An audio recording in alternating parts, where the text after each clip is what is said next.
I know it's the beginning of a new work week and you may be feeling the post-weekend blues, but how about focusing on the opportunity to start something new? That something could be a long-awaited opportunity finally revealing itself, coming into fruition. It could be a new job, or it could simply be you putting yourself first and doing what's best for you. Whatever it is, give it your best. Hi there, welcome to another showing of Jamaica Magazine. I'm Theodore Henry. We have more coming up after the news, so please, stay tuned. Check on your strong friends. Having gone through postpartum depression after having my daughter, I know what mental illness can be like. You may be the one to provide someone with a haven.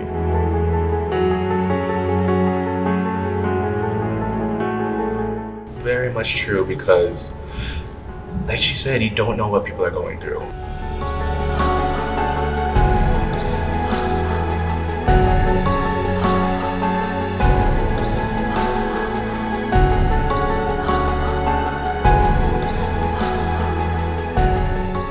It's also important to know within yourself what's going on, because you yourself know you better than anyone else could possibly know you. Being able to be your true self is one of the strongest components of good mental health.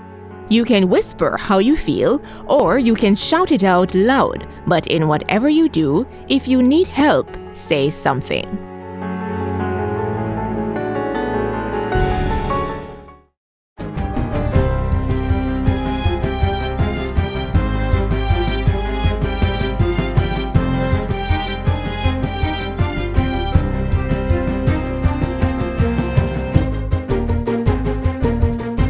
Good day, I'm Stephen McHugh, and this is your JIS News for Monday, February 27, 2023.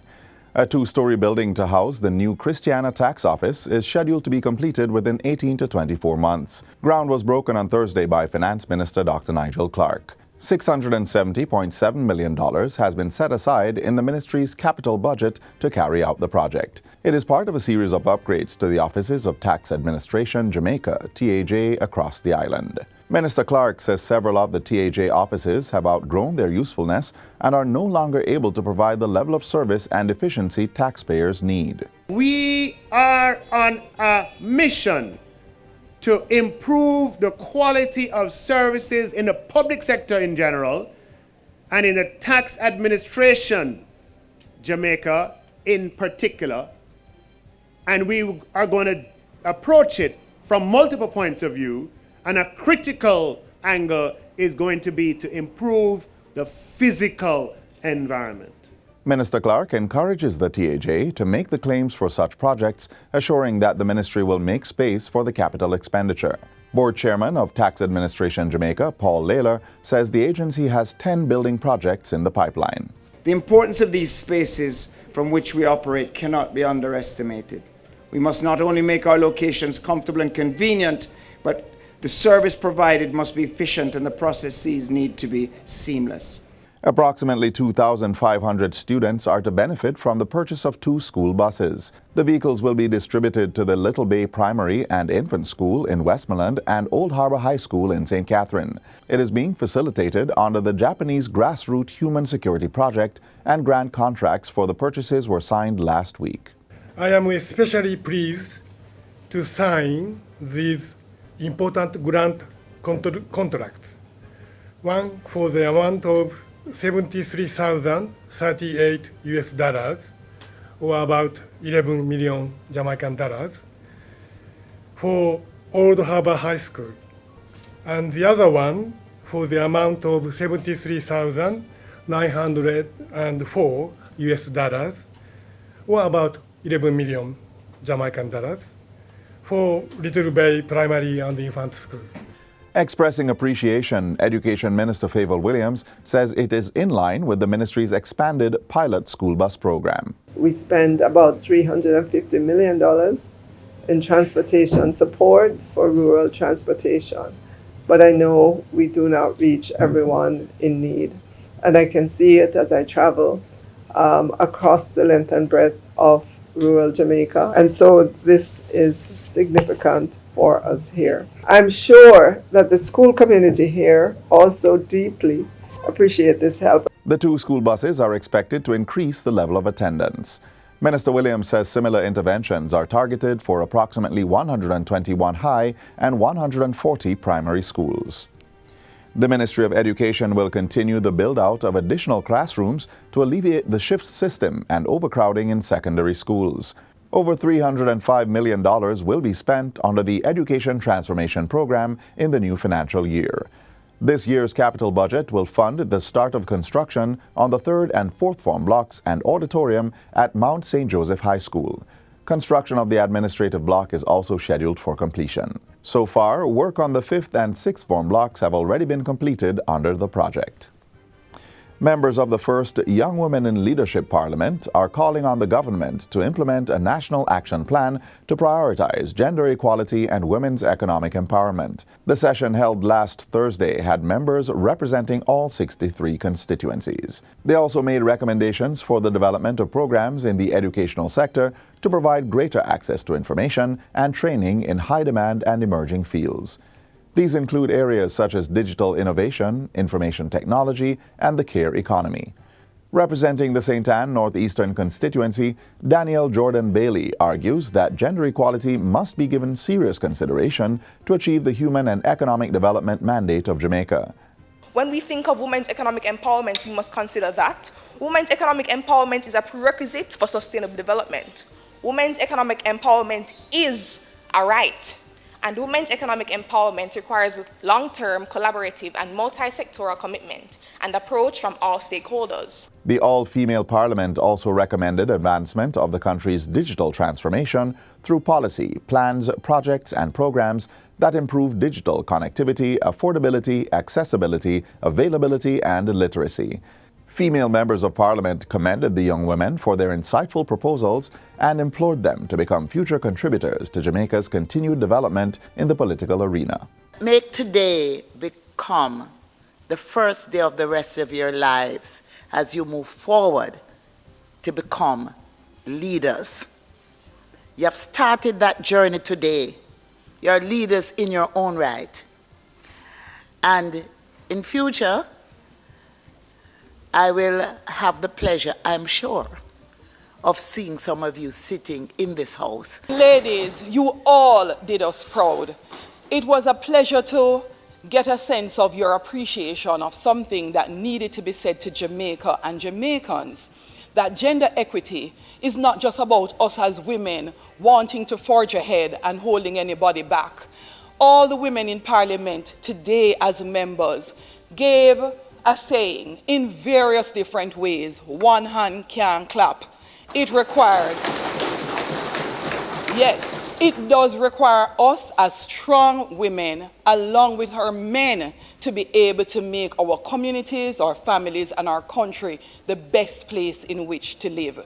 And finally, Prime Minister Andrew Holness led a special CARICOM mission to Haiti today. It comprised representatives from the Bahamas, Trinidad and Tobago, and the CARICOM Secretariat. The Jamaican delegation includes Minister of Foreign Affairs and Foreign Trade, Senator Kamina Johnson-Smith, and Ambassador Rocky Meade. While in the country, the special CARICOM mission held discussions with several important Haitian stakeholder groups. The French-speaking country has been at the center of several local and international discussions as gangs continue to create havoc on the island. Prime Minister Holness and his team returned to the island this evening. And that's it for JIS News Today. I'm Stephen McHugh. Thanks for watching.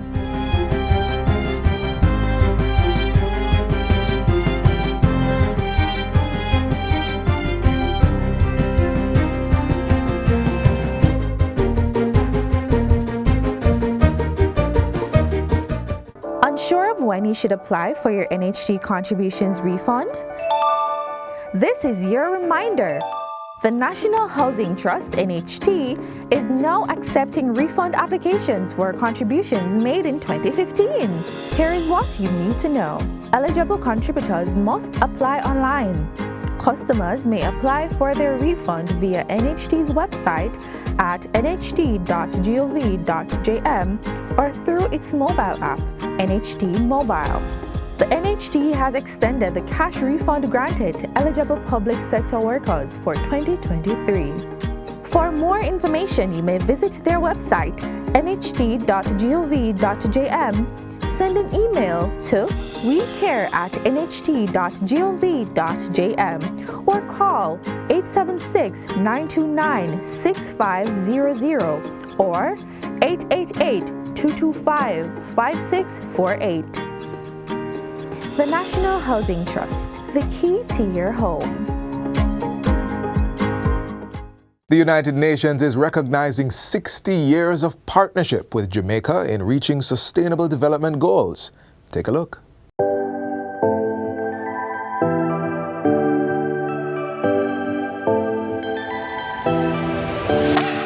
"77 years of service to humanity, 60 years of partnership with Jamaica, and the continued push towards the full implementation of the Sustainable Development Goals (SDGs). The United Nations has been working to make the world a better place for all. Recently, Jamaica's United Nations country team, the government, as well as local and international development stakeholders convened in a milestone forum to strengthen and chart new partnership strategies as the island sprints towards effecting Vision 2030 and the SDGs. The government of Jamaica is pleased to join the international community in observing UN Day. And this morning's flag-raising ceremony is an emotional reminder of that occasion 60 years ago when our first Prime Minister, Sir Alexander Bustamante, witnessed the hoisting at the United Nations headquarters of the black, green, and gold. That very act of raising our flag simultaneously elevated the hopes and aspirations of a small island country entering the global arena with outsized visions for its future. Since then, Jamaica has played an outstanding role in the United Nations system, helping to call international attention to such significant matters as human rights, decolonization, economic cooperation and indebtedness, and of course, women's issues.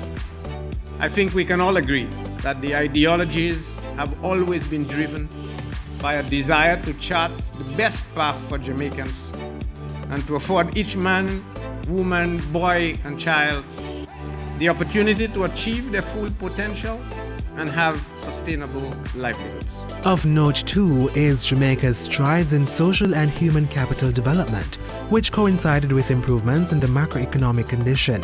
Among them, the reining in of inflation, credible reductions in unemployment, and a social safety net reform program.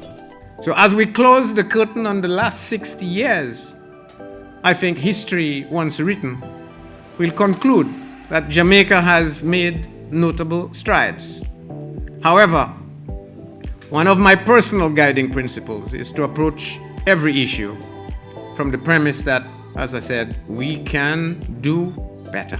The 60-year playback also tells stories of losses and challenges. And though meandering, it is these challenges that underpin the relevance of the United Nations and its pursuit for partnerships for peace, planet, and prosperity.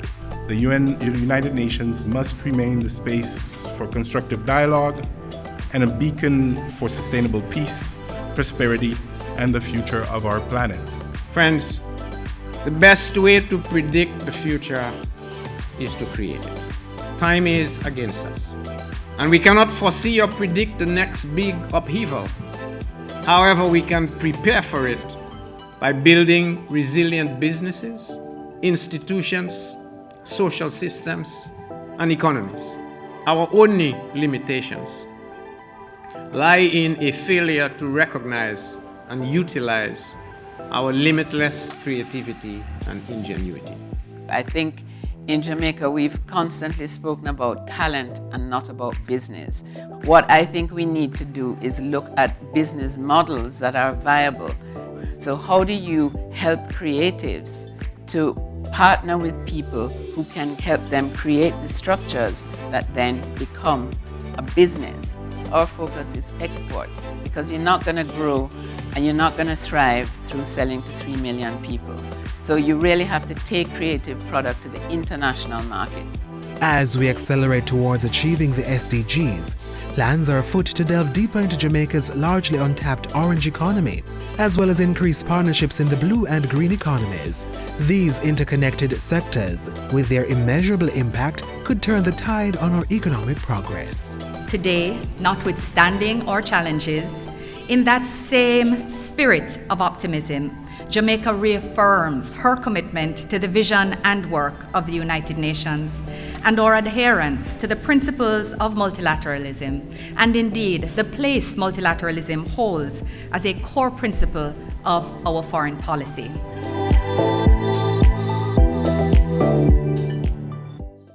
How you sell for work today? I think you never come again. I did ask Miss John for some time to go look about my NIS. NIS? Young girl like you, I think about pension already. It's more than pension. You see like how me register and I contribute? If some happen to me, my opinion, them can get something too. Them things that want people like me and you. Me can get 2 months maternity allowance, health insurance and a funeral grant. But I encourage you to sign up. All you through a little as $250 a week to get a benefit, and Miss John should pay half. All you need to do is sign up the application form and take it to the NIS office with your ID and your birth paper. Hi, you can't done finish your yard first. A production in partnership with the Ministry of Labour and Social Security, International Labour Organization and the Jamaica Household Workers Union. To learn more, contact the NIS office or visit the MLSS website at www.mlss.gov.jm. Seeing how well established the Jamaica Post is today might have you thinking that it was always like this, but that isn't the case. Let's take a trip down memory lane to see how the Jamaica Postal Services started and some of the different milestones achieved over the years.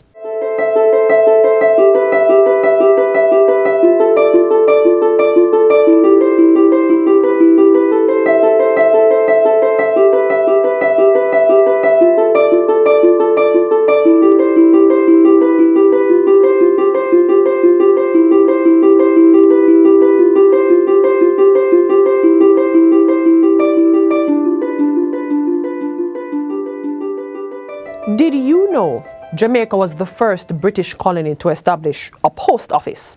Yes, that's right, a post office. In 1663, King Charles II, the then reigning monarch, instructed Sir Thomas Lynch, Lieutenant Governor of Jamaica, to make the necessary arrangements for the establishment of a post office in the island. But this was met with obstacles, and on October 31, 1671, Gabriel Martin was appointed Postmaster General and was instructed to build the first post office in the then capital, St. Diego de la Vega, now known as Spanish Town. It was known as the Postal Corporation of Jamaica, which operated as a sub-branch of the British Post Office. Soon after, the need for reliable postal services grew, and in 1754, Edward Dismore was later appointed Postmaster General. He then established a network of post offices throughout the island, many of which remain as major post offices today. In 1776, the main post office was moved from Spanish Town to Harbour Street in Kingston, and in 1860 came the ending of its sub-branch status with the British Post Office. Then came the dreaded 1907 earthquake, which caused significant damage to infrastructure within the parish, to include the main post office. Plans were drawn up to construct a new building to include an automated central sorting office. Work started in the mid-1970s, and the sorting facility fully commissioned in 1980. Today, there is a network of nearly 600 post offices and postal agencies, with the central sorting office at the helm.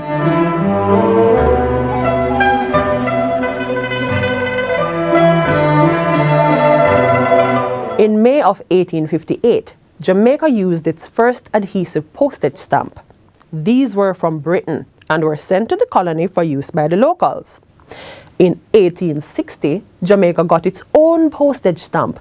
The first ones were valued at 1, 2, 3, 4, and 6 pence and a shilling.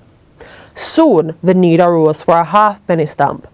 The then Postmaster General decided to permit people to cut 1 penny stamps in half, diagonally. and each half would have a recognized value of half a penny.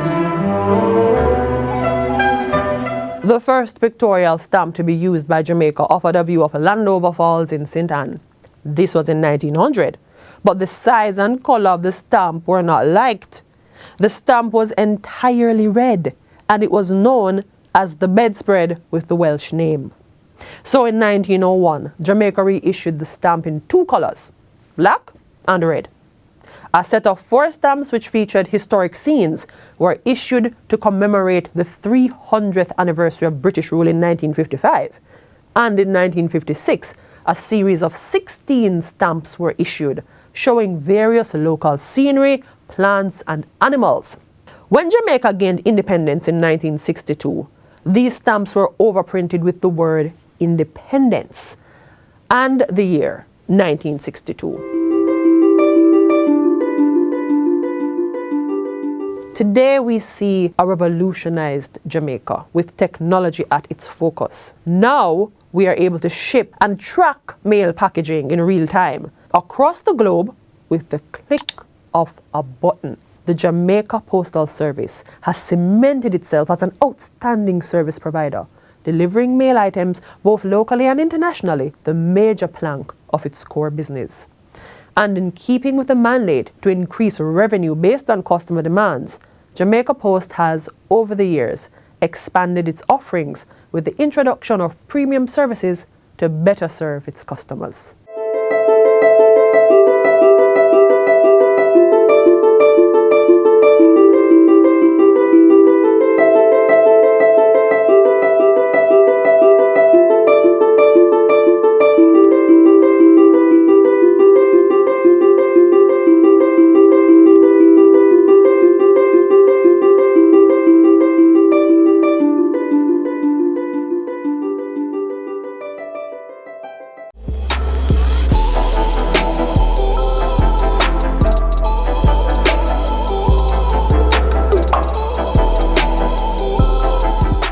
Making its audiences laugh to the point of tears and rolling on the floor holding their bellies is Jamaica Theatre's strong suit.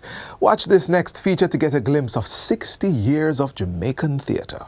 Just before independence, with the great expectations of what was to come, that excitement would have informed the context within which we thought that it was now okay to put ourselves in art, whether it is music, dance, drama, painting. It's all theatre. When you see an artist on the stage, from the way he's dressed, to the movement on the stage, the way the lights were, and everything. It's all theatre. The infectious nationalist movement of the 60s was clearly shaping several areas of the country's cultural landscape. But further to this new movement was the rise of a grand theatrical legacy that underpins the emergence of some of the most impactful writers, directors, performers, and theatre groups in the country.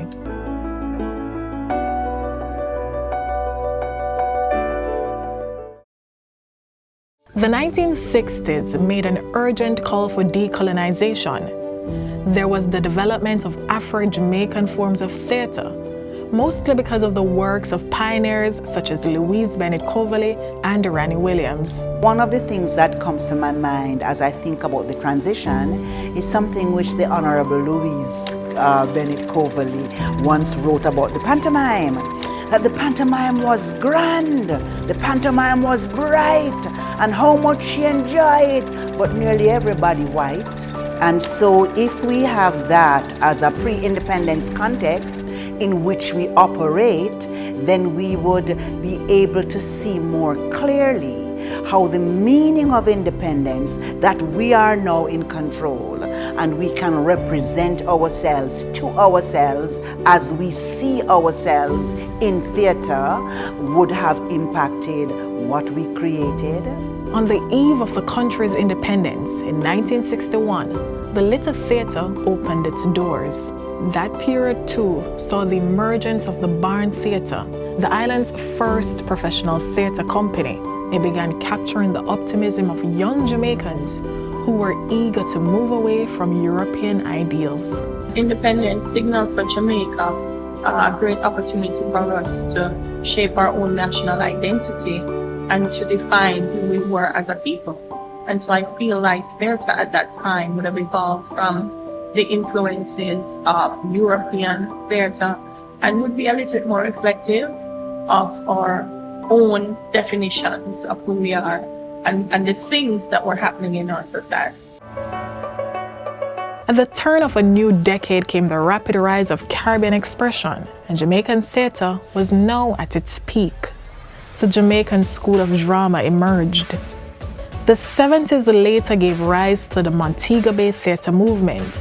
Of note too was the staging of the 1976 Caribbean Festival and Arts, CARIFESTA, under the leadership of Wycliffe Bennett. And then, emerging later, was Jamaican Roots Theatre. Oh, hello.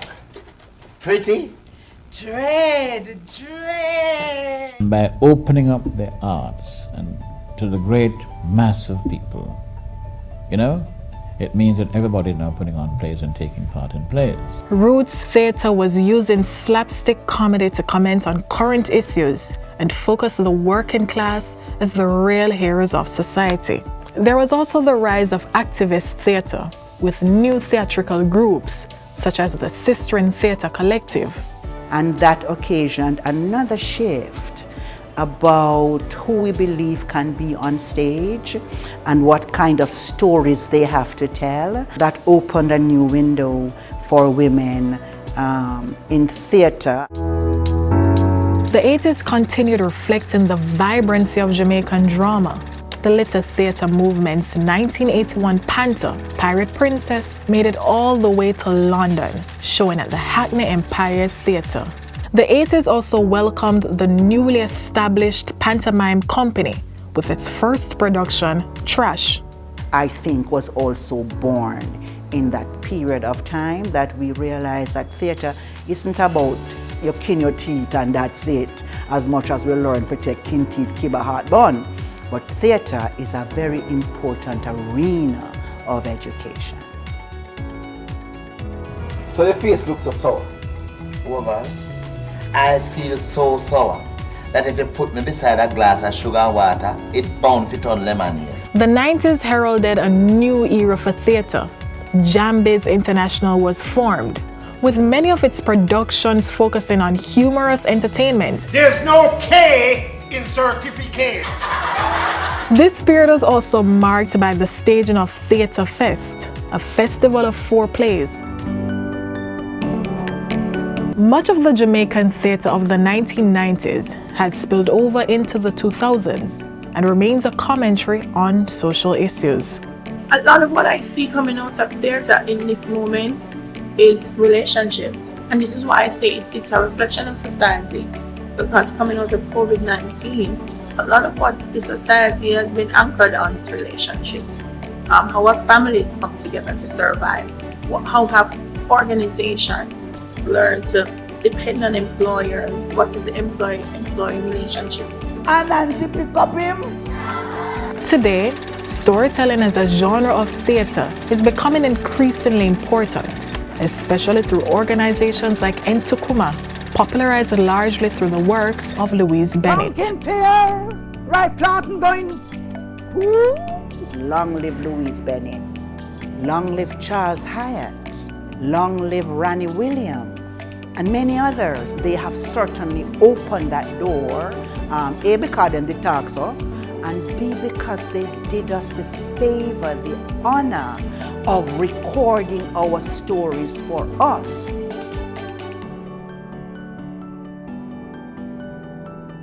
Thanks for watching today's show. Visit our website, jis.gov.jm, to catch up on this episode and lots more. I'm Theodore Henry. From the production team here at the JIS, remember to be the best version of yourself. This has been a production of the Jamaica Information Service, the voice of Jamaica.